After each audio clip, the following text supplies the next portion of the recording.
Fala galera, tudo bem por aí? Fernando aqui da Tecnacar para mais um vídeo de mecânica e tudo sobre carros. Pessoal, hoje vamos aproveitar o vídeo de novo para mais dicas aí de manutenção.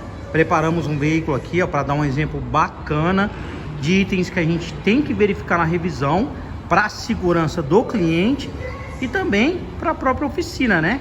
Deixar aí a revisão bem feita sempre, tá bom? Hoje vamos dar aquele feedback também, pessoal. A gente tinha comentado da desmontagem da transmissão da HR, a gente mudou ela de lugar, já tá sem o câmbio e o câmbio já tá aberto também, tá? Então vamos dar uma prévia, né, sobre o funcionamento de um câmbio manual e também falar sobre o defeito, tá? Isso pode ajudar você também, reparador, a fazer o seu diagnóstico, tá? É sempre bom a gente dividir esse tipo de conteúdo com vocês também. Então aqui, pessoal, estamos com o Etios aqui, fazendo uma revisãozinha bacana também, verificou tudo e tal. E a gente preparou um material sobre fluido de freio, tá? Como eu devo verificar o fluido de freio, quando eu devo substituir e como eu mostro isso para o meu cliente também, ou né, eu, proprietário do veículo, como eu sei que realmente, né, o meu mecânico, a minha oficina, tá falando a verdade, que precisa substituir ou não. Simples, pessoal, com um teste, né? E como funciona esse teste? No olhômetro, só olhando lá, ó, vendo um fluido limpo ou sujo já é o suficiente? Não, tá? Infelizmente, a gente tem que fazer um teste com ferramenta especial. Embora, se visualmente eu já tiver sujeira visível ou algo parecido, né? Contaminação, já é um indício que não tá legal. Mas vamos fazer o teste aqui então como deveria. Para isso, a gente preparou aqui, ó, um mini laboratório, hein, pessoal? Vamos ficando chique aqui, ó. Para isso a gente preparou então a ferramenta, tá? Esse daqui, ó, é uma ferramenta, a gente chama de caneta, né? Mas na verdade é um teste de fluido de freio. Vamos tentar focar aqui, ó. Opa, de ponta cabeça. Onde ele é capaz, né, em contato com o fluido, de ver a quantidade de umidade que tem no fluido, tá? Para isso então a gente tem que dar só uma prévia de como funciona o fluido. Pessoal, o fluido de freio é um líquido, né, capaz de transformar a força mecânica que a gente aplica lá no pedal de freio, né, em força hidráulica, né? Então, ou seja, esse fluido é empurrado para algum lugar e de novo em força mecânica lá na roda do carro, no disco de freio, na pinça, cilindro de roda, se tiver, tá? Então tem todo um sistema por trás. E o fluido é um componente muito importante, tá? Só que ele tem algumas características. Como ele é um líquido e ele está em contato com os componentes de metal, ele não pode, né, conter umidade. Ele não pode deixar a umidade chegar nesses componentes e, com consequência, oxidação, né, ferrugem e tudo mais. Então, uma das características dele, pessoal, é ser higroscópico, tá? Ou seja, ele é capaz de absorver a umidade e não deixar essa umidade entrar em contato com os componentes de metais, né? Com tudo aí que a gente falou, mais cilindro mestre, modulador do ABS, né? Hoje em dia os carros vêm com ABS, componentes caros, né? Que além de funcionar bem, ter que funcionar bem, não podem, né, ser danificados facilmente por conta de prejuízo aí também para o proprietário do carro. Então a gente tem que testar. Após um tempo, pessoal, absorvendo umidade natural do sistema, ele acaba ficando saturado, ele acaba ficando com muita umidade. Aí ele já não tem mais a característica de proteger o sistema.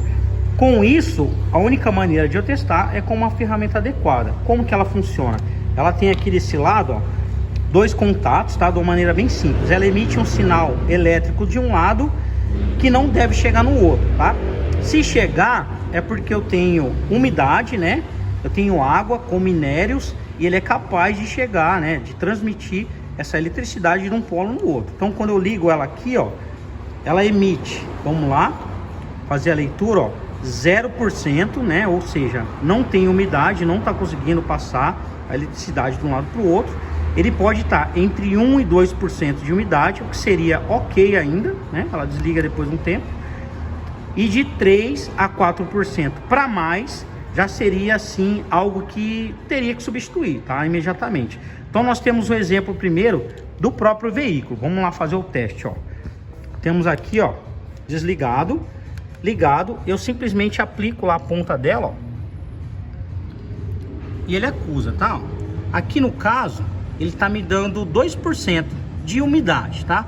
É algo assim, é a tensão. Se for uma revisão que o cliente está fazendo a cada 10 mil quilômetros, é provável que nos próximos 10 mil quilômetros ele vai ultrapassar o limite aqui de 2%. Então, fica assim a sugestão para o seu cliente, ou você proprietário, sugestão, né, de substituição antes que ele chegue no limite que já é abrasivo para o sistema, né? Na verdade, acaba correndo risco de oxidação. Então, fica só uma orientação, uma troca preventiva. Caso ele tenha um valor maior, aí já é substituição imediata, já com risco de já estar danificando o sistema. E a ferramenta, será que ela funciona mesmo? Será que essa ferramenta é válida ou não? Vamos fazer o teste aqui agora para vocês ao vivo, tá? Vou passar aqui, hoje eu tô com o cameraman, viu, pessoal? Vou passar aqui pro Mike, né? Também proprietário aqui da Tecnacar, para filmar enquanto eu faço os testes aqui, ó. Então aqui, pessoal, eu coloquei 2 recipientes, um que tá vazio, tá? Totalmente vazio, e eu vou colocar o que? Um fluido novo, tá? Para provar que a caneta ela consegue fazer o teste e verificar que o fluido realmente está novo. Então tenho lá fluido totalmente novo. Vamos colocar e ó, mergulhado lá, ó, pode focar à vontade. Mergulhado totalmente, ó, tanto dentro fora. Ele continua, ó, 0% de umidade, né? Lembrando que nós estamos utilizando um fluido de qualidade, TRW, né? O fabricante também Varga. E ó, bacana. Opa, perfeito, ó. Leitura bacana. Então, se o fluido do carro estiver bom, realmente vai mostrar que tá bom, tá? Agora, pessoal, eu tenho aqui do lado água, tá? Umidade. Se eu pegar e fizer, ó, um mergulho na água direto, obviamente, ó, contaminação máxima, tá vendo? Ó? Acendeu todas as luzes. Eu tiro, 0, coloco, ó, contaminação máxima, tá? Lógico que água pura vai dar máxima. Mas vamos fazer um teste, ó. Vamos aplicar um pouco de umidade no meu fluido, ó, não muita coisa, e vamos refazer o teste agora. Vamos até misturar isso daqui para eu ter, né, como se fosse lá naturalmente o sistema, né, com o tempo, com umidade e tal. Vamos ver se realmente a caneta é capaz de perceber um pouco de umidade já ou não. Então aqui, ó, olha que bacana, um pouquinho de água que eu pus, olha já a contaminação. Realmente funciona, né, pessoal? Isso aqui é toda essa umidade no fluido, infelizmente, vai enferrujar o seu cilindro mestre, o seu cilindro de roda, o seu modulador da ABS, vai acender a luz da ABS, vai ficar uma manutenção cara. Gente, para substituir um fluido de freio é uma manutenção relativamente barata. Relativamente não, é barata, né? Você utilizando aí praticamente para linha leve 2 fluidos de freio, mais uma mão de obra para trocar, você está seguro de, né, proteger o seu carro aí e não passar por uma situação que possa enferrujar componentes caríssimos do sistema, tá? Então, pessoal, leve o seu veículo num local que tem, né, conhecimento primeiramente e o ferramental para realmente trocar o componente quando é necessário, tá bom? Então essa foi a dica aqui de fluidos de freio. Espero ter ajudado também, ó. O laboratório ficou chique aí. E outro detalhe que a gente queria mostrar de novo sobre a HR, agora a transmissão desmontada de fato, ó. Não se assustem aí para quem não é acostumado a abrir transmissão, tem bastante componente sim, tá?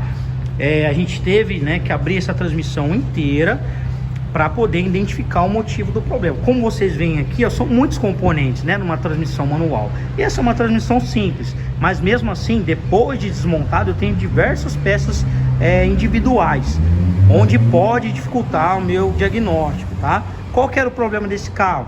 Ele não engatava as marchas direito, tinha hora que dava a impressão de estar engatado mais de uma marcha, e aí ele encavalava, a gente não conseguia dar partida com o carro sem ser o pé na embreagem, tá? Sem estar com o pé na embreagem.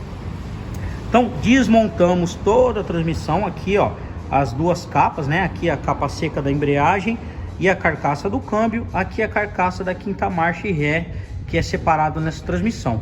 Essa transmissão, por ser um veículo de carga, é uma transmissão não compacta, tá? Então ela é um pouquinho maior que o normal mas o número de peças aí a gente tem bem parecido entre um câmbio dessa linha, né, uma HR, até um câmbio pequeno de um carro popular. Então vamos lá, vários componentes, talvez não dê pra gente falar todos eles nesse vídeo. A gente pretende pegar uma transmissão mais simples para dar um funcionamento do básico, né, do zero, de como funciona uma transmissão.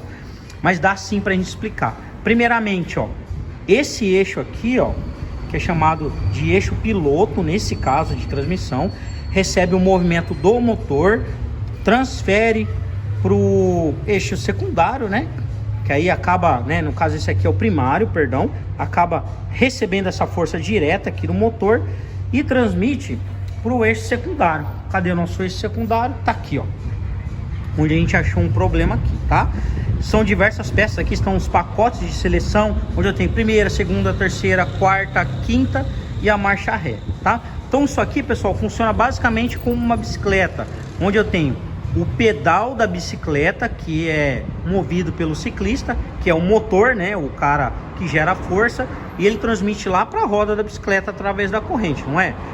Correto. Então, aí tem a seleção de marcha, né?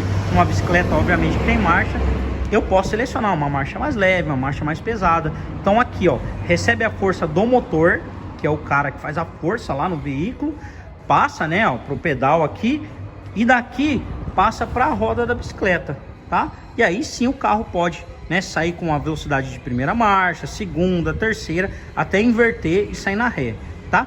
Uma explicação bem simples, bem básica de como funcionam os componentes. E para quem já entende aí, para quem já entende de mecânica um pouquinho e quer saber sobre o defeito em si, por que esse carro não engatava a marcha, tinha hora que ele travava, aí nós temos aqui, ó. Aqui, ó, nesse componente, que é o pacote de marcha. Vamos levantar aqui, ó. Da terceira e quarta marcha, nós temos o anel sincronizador, para quem já entende um pouquinho, da terceira marcha, tá? E qual que era o problema? A hora que engatava a terceira, depois ele não desengatava mais e às vezes ficava encavalando. E no anel, pessoal, né, é um componente que serve para frear na hora do engate da marcha. Eu tinha uma ruptura, ó. Vamos ver se dá para filmar aqui, ó. Ó, tá vendo? E a hora que a gente solta, olha que bacana, fica quase imperceptível. A gente não vê, mas depois de uma análise profunda, desmontar o câmbio, ver todos os componentes na mão, a gente vê, ó.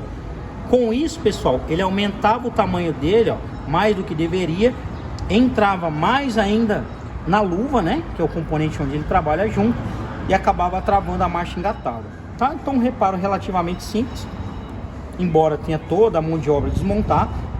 A gente vai substituir o anel, verificou todas as engrenagens, todos os componentes, todos em ordem, e achou o defeito aqui, tá? Vai substituir, vai voltar ao normal. Então fica atenção, pessoal, vai fazer manutenção em câmbio, olhe os detalhes, veja tudo, a gente não pode negligenciar, tem que desmontar, verificar na mão, visualmente, lavar tudo, para realmente chegar num diagnóstico bacana, tá? É simples, mas tem que ter atenção. Tá joia? Do mais, pessoal, nós temos as manutenções diárias aí, que a gente vem dividindo vídeo após vídeo aí sobre dicas. Hoje, ó, mais um item que dá para agregar na sua revisão, deixar ela forte, ou seja, um carro que vai sair seguro da sua oficina, e às vezes a sua oficina consegue faturar mais, sem aquela necessidade de inventar serviço. Ó, o carro tem serviço para fazer, né? É uma máquina, toda máquina precisa de manutenção. Tá joia? Então, mais uma dica aqui, curiosidade sobre câmbio, também dica técnica lá. E pessoal, agradeço demais, não se esqueça de se inscrever no canal, caso esse conteúdo faça sentido para você, tá gostando. A gente vai sim se comprometer a trazer pelo menos uma ou duas dicas em todos os vídeos, para não ficar só conteúdo de entretenimento, né? A gente quer ser algo útil também na vida do reparador e do dono do carro também, tá bom? Não esqueça de deixar o like também, compartilhe esse vídeo com os colegas aí que gostam de carro, né? Brasileiro quase não gosta de carro, né, pessoal? Mas vamos lá. E do mais, é só isso. Obrigado, pessoal, e valeu!